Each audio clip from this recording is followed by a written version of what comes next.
Friday, the 18th of September, and we are going to learn about different types of numbers today, and they're going to be binary, hex, octal. All right, and along the way, I'll have you play this game, and then you'll see a homework here, which I'll explain more later. All right, so you've likely seen a bunch of crazy ones and zeros like this, maybe in movies about computers or something like that, and it comes from that computers really store most of their data in what's called binary number system. All right, and so just a kind of a quick review of this is our number system has 10 digits. All right, we have actually start 0, 1, 2, 3, 4, 5, 6, 7, 8, 9, 10. Right, and sorry, actually once we run out of our first 9 digits there, sorry, 10 digits, 0 to 9, then we roll over and do 2 digits. Then we do 1, 0. Okay, so the difference is in binary, all right, you have just ones and zeros. So a 0 in binary, I guess I could label these. This is our number system called decimal. Okay, and then we're going to talk about binary. Okay, and so how binary is 0 is still 0, and then 1 is still 1 because we have 2 digits, okay, to use. But then that's it, right? We don't use the digit 2. So once we're here, we got to roll over just like we did with 10. So what happens is we put a 0 in this spot and a 1 in the second spot, right? And that represents the number 2, okay? And then from there, 3 would be 1, and then we can change the 0 to a 1, okay? And now when we go to 4, we don't have any more spots left, so we have to make 0, 0, and then move it over 1 more. Just like that'd be like getting to 3 digits in the decimal system. Okay, and then the next one you could maybe start to guess would be 1, 0, 1, that's 5, and then 1, 1, 0 is 6, etc., etc. Okay, so that's what you're seeing here with the binary numbers, the ones and zeros. Okay, and so decimal is 10, meaning there's 10 values. Binary is 2, and we're going to learn 2 other ones called octal, which is 8 digits, and then hexadecimal, which actually has 16 digits. Okay, so octal, the numbers would go 0, 1, 2, 3, 4, 5, 6, and 7. So we have access to all those 8, and then after that, we would no longer have a digit, so we would become 0 and 1.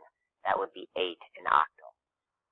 All right, so that's kind of a brief overview of it, and we're going to learn to convert between all these different ones. So on the AP test, they might give you an octal number and say convert it to binary, or they might give you a binary one and say convert it to hex or something. So we're going to need to be able to switch between these different number systems. Okay, so I should mention one thing here quick too, that there's a lot of like notes today. So in class, I usually print them a note sheet for them to fill in. If you are a distance learner, you can take notes in your notebook, that's fine. But if you want to save a little bit of writing, you can, if you have access to a printer, you can print off this note sheet and then fill it in as we go. It'll match what I'm doing here with these slides. All right, so anyways, the way the decimal system works, right, based on what we were talking about here, is you end up having powers of 2. So another way to think of this is when we have the regular decimal number of, say, 362. Number 362, all right, this is our regular decimal number. What really this is you could say it's like 3 hundreds, so like 300 plus 60 plus 2, okay? And so decimal means base 10, so this is actually our 10 to the 0 power, this is our 10 to the first power, and this is our 10 squared power. Sorry, not 100 squared, 10 squared. Okay, so really what this is saying you have 3 10 squareds, basically 300. That's what this 3 is. And then the 6 represents 6 10 to the first, right, or 60. And then this 2 represents 2 10 to the 0s, and 10 to the 0 is just 1. Okay, so really you could break down that number. If you add all those together, that is 362. Okay, so even though you probably never thought of it that way, that's how our number system works, right? And if we had another digit out here, let's say it's 4 actually. That represents 4,000. 4 times 10 to the third, so it's 4,000. Okay, so if we apply this to binary, okay, if we just take a simple binary number like 1001 or something, this first spot is how many 2 to the zeros, this is how many 2 to the first, this is how many 2 squared, and this is how many 2 cubed we have. Right, just like these are powers of 10, the decimal is the power of 10, these are the powers of 2. Okay, so basically, if I do 2 to the 0, it's just 1, 2 to the first is 2, this is 4, and this is 8. So in this case, we have 1, 1, 8, and 1, 1. So if you add those together, you get 9. So basically, 1001 in decimal is 9. All right? Okay, so I think that's what I just went over. So when I do these, I usually use this little grid, right? You don't always have to draw it, but it kind of gives you the powers of 2. So that's how we figure out that this is 9. Okay, so see if you can do a little bigger one. So now we have more digits. Okay, so we need more powers of 2, right? And so we kind of almost, I don't know. You would, if I was doing this from hand, I would fill it in going this direction. All right. So see if you can figure out what decimal number that is. Okay, and hopefully you got 33. We have a 32 and a 1, so add those together to get 33. Okay, one more. And again, if you didn't have the grid, what I would do is I would just label like this is, that's why I go right to left, is I go 2 to the 0, 2 to the first, that one's 2 squared, this one's 2 cubed, etc. Alright, so you can just label them out that way. But since you got the nice grid, you can fill it in. Alright, and then take a second to figure it out. Pause the video if you haven't already. Okay, so this is 128 plus 16 plus 4 plus 1. And so if we add all those together, this would be 21 plus that would be 149. I believe you can check my math, but I think 149 should be the right value there.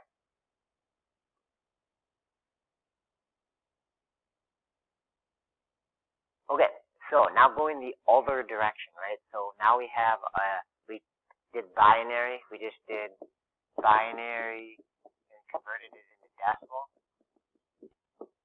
Right, but now we're going to go the other way. We're going to take a decimal and convert it into binary. This is a good one to try the algorithm. Like if you feel like you got this, pause the video and see if you can figure out how to do this. So basically, we got to just figure out, like, out of these numbers, 8, 4, 2, and 1, which ones do I need? And the ones that I need, I put a 1. Right? I can either only put 1s or 0s in these boxes because I only have 1 or 0. So basically, I want 1, 8, and 1, 4, and that'll add up to 12. So this would be my answer for 12 in binary. Okay, so let's get a little more complex example again. Pause the video and see if you can figure it out.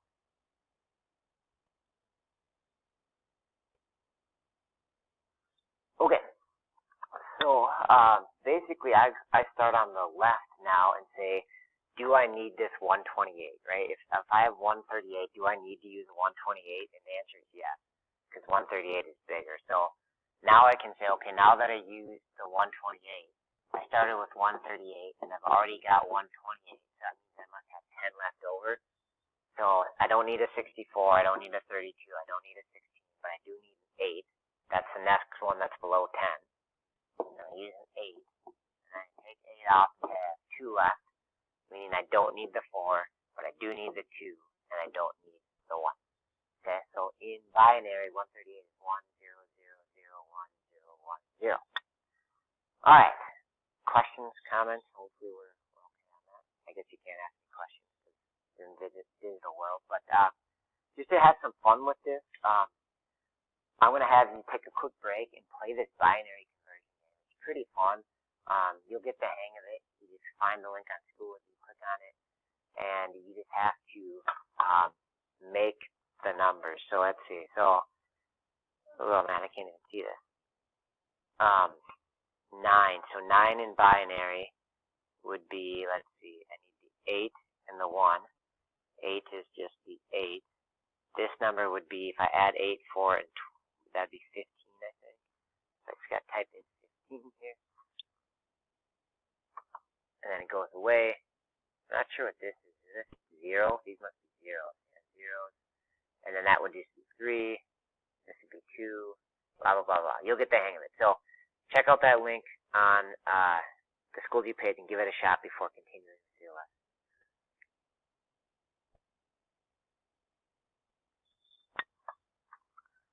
Okay, so the next part is to do the other number system. So in binary, we only could put like 1 or 0 in these boxes. But if you had octal, remember you have 8 digits, so you could actually use 0 to 7 when you're doing octal in your boxes. Okay, so those get a little bit harder. So we're going to do like base 8 octal and then go on to do some hex. So these are actually considerably harder, but hopefully they'll make some sense. Alright, so we're going to start in this example with the base. We're going to convert 500 base 10 into a base 8 octal number. So it's a similar process we did with the binary deal, where we want to say, do we have a 512? And the answer is no, right? So we don't need any 512.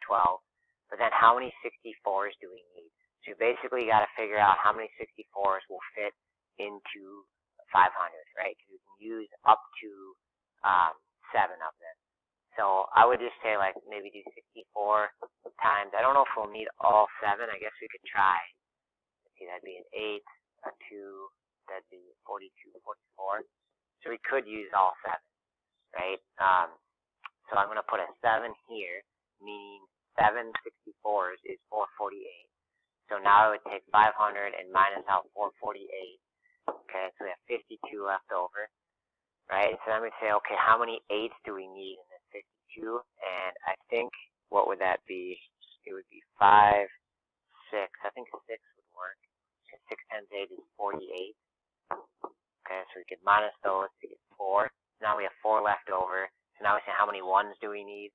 We just have 4 to complete our value of 500. Okay, so 500 base 10 in octal is 0.074. Okay, I'm going to have you try one of those quick with me. So pause the video, give it a shot.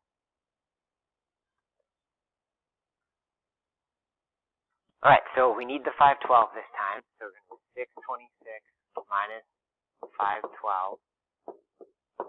And so we only have 14 left over. So, no, 114 left over.